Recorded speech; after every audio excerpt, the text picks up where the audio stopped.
بسم اللہ الرحمن الرحیم الحمد للہ وکفی وسلام علی عبادہ الذین اصطفی اما بعد۔ محترم سامعین، ضابط المفطرات سے متعلق یہ دوسری ویڈیو ہے۔ آج ہم اس ویڈیو کے اندر مختصراً جوف کی مختصر سی تحقیق پیش کریں گے۔ یہ بات اہل علم پر مخفی نہیں ہے کہ جوف کا لفظ نہ تو قرآن میں پایا جاتا ہے نہ احادیث مطہرہ میں، لیکن بہت سارے ہمارے فقہاء کرام ہیں جنہوں نے افطار اور روزے کے توڑنے کی بنیاد کو اور اسی طرح ان کے احکام کو جوف نامی ایک اصطلاح پر رکھا ہے۔ اس اصطلاح سے متعلق مختصر سی وضاحت کریں گے۔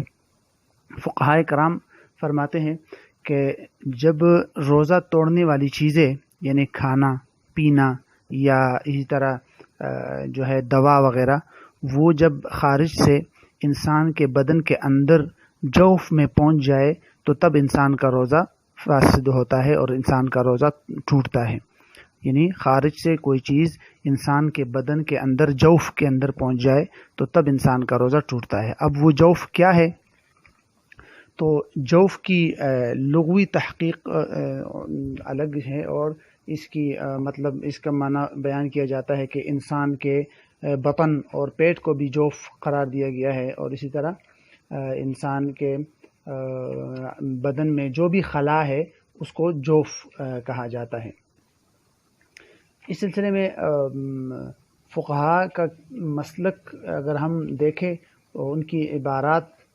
سے ہٹ کر مختصراً فقہاء کا مسلک اس سلسلے میں یہ ہے کہ فقہاء حنفیہ اور فقہاء مالکیہ کے ہاں جوف معتبر جو ہے وہ بنیادی طور پر تقریباً 4 چیزیں ہیں۔ ایک ہے معدہ، دوسرا جوف معتبر ہے حلق، تیسرا جوف معتبر ہے امعاء یعنی کہ آنتے، اور چوتھا جوف معتبر ہے دماغ۔ یہ 4 معتبر جو جوف ہے، یعنی اس کا مطلب یہ ہوا کہ فقہاء حنفیہ اور فقہاء مالکیہ کے ہاں جب خارج سے کوئی بھی چیز کھانے کی چیز ہو، پینے کی چیز ہو، دوا وغیرہ ہو، وہ جب خارج سے ان 4 مقامات میں پہنچ جائے کسی روزہ دار کی اور دن کے وقت، تو اس کا روزہ ٹوٹ جاتا ہے۔ یا انسان کے بدن کے اندر کسی ایسی جگہ میں چلے جائے کہ جس جگہ سے ان مقامات کی طرف کوئی راستہ موجود ہو، کوئی کسی اور جگہ میں انسان دوا ڈال دے اور اس جگہ سے ان مقامات تک راستہ موجود ہو، ان مقامات تک وہ پہنچ رہا ہو، تو ایسی صورت میں انسان کا روزہ ٹوٹ جاتا ہے۔ مثال کے طور پر ناک میں کوئی انسان دوا وغیرہ ڈال دے تو چونکہ وہ حلق تک پہنچ جاتا ہے تو اس لیے اس کو بھی روزہ توڑنے والا قرار دیا جائے گا کہ ناک میں جو دوا وغیرہ ڈالی جاتی ہے اس سے روزہ ٹوٹتا ہے۔ وجہ یہی ہے کہ ناک کے ذریعے سے جو چیز دوا وغیرہ ڈالی جائے وہ جوف معتبر یعنی حلق تک پہنچتی ہے۔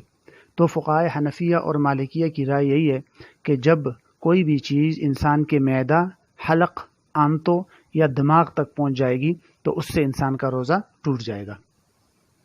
دوسرا مسئلہ اس سلسلے میں فقہاء شافعیہ کی ہے۔ وہ ان کی رائے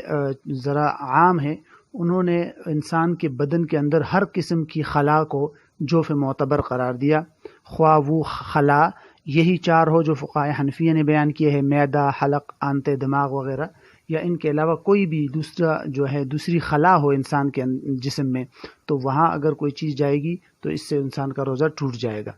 البتہ بعض فقہاء شافعیہ نے یہ شرط لگائی ہے کہ جوف یا خلاء ایسی خلاء معتبر ہے جو غذا کو حل کرنے والی ہو یا دوا کو حل کرنے والی ہو۔ اگر انسان کے بدن میں کوئی ایسا جوف یا خلاء ہے جہاں دوا اور غذا پہنچ کر حل ہو جاتا ہے تو اس سے روزہ ٹوٹتا ہے، اور اگر کوئی ایسا جوف یا خلاء ہے جہاں دوا اور غذا پہنچ کر حل نہیں ہوتا تو اس کو جوف معتبر نہیں قرار دیا کہ اس سے روزہ نہیں ٹوٹے گا۔ یہ بعض شافعیہ کی رائے ہے۔ اکثر شافعیہ کی رائے یہی ہے کہ انسان کے بدن میں جو بھی جوف ہے، جو بھی خلاء ہے، وہاں اگر کوئی دوا وغیرہ جائے گی یا طعام وغیرہ تو اس سے روزہ ٹوٹ جائے گا۔ جہاں تک فقہاء حنابلہ کی رائے ہے تو اس سلسلے میں ان کی جو عبارات ہے وہ بہت ہی مختلف ہے۔ اس کی مزید تحقیق، مزید تفصیل جو ہے آپ حضرت مفتی رفیع صاحب دامت برکاتہم کی کتاب ہے مقالات فقہیہ، اس کتاب میں ان کا ایک مقالہ ہے ضابط المفطرات، اس کو دیکھ سکتے ہیں۔ آخر میں ایک دو باتیں مزید جو ہے وہ اس میں اضافہ کرتا چلوں کہ فقہاء حنفیہ کے ہاں جو 4 مقامات ہیں، 4 جوف معتبر ہے، معدہ، حلق، آنتے اور دماغ، تو حلق کے حکم میں فقہاء حنفیہ نے پھیپھڑوں کو بھی داخل کیا ہے، لہٰذا سگریٹ کا جو دھواں ہوتا ہے وہ حلق کے راستے سے معدے کے بجائے پھیپھڑوں میں جاتا ہے، اور اس کو بھی فقہاء نے جو ہے وہ ناقض صوم قرار دیا کہ اس سے روزہ ٹوٹ جائے گا، اور وجہ وہی ہے کیونکہ پھیپھڑے بھی حلق کے حکم میں ہیں۔ دوسری بات یہ کہ جدید اطباء کی تحقیق کے مطابق دماغ کے اندر کوئی جوف نہیں ہوتا، تو اس تحقیق کی روشنی میں اگر دیکھا جائے تو فقہاء کرام نے دماغ کو جو جوف قرار دیا ہے اس سے مراد ناک کا وہ حصہ ہے جو نرم حصے سے اوپر ہے، اور ناک کے نرم حصے سے اوپر والے حصے کا اندرونی رابطہ حلق کے ساتھ ہے۔ تو اگر غور کیا جائے تو یہ بھی ایک دماغ کو جوف قرار دینا، یہ دراصل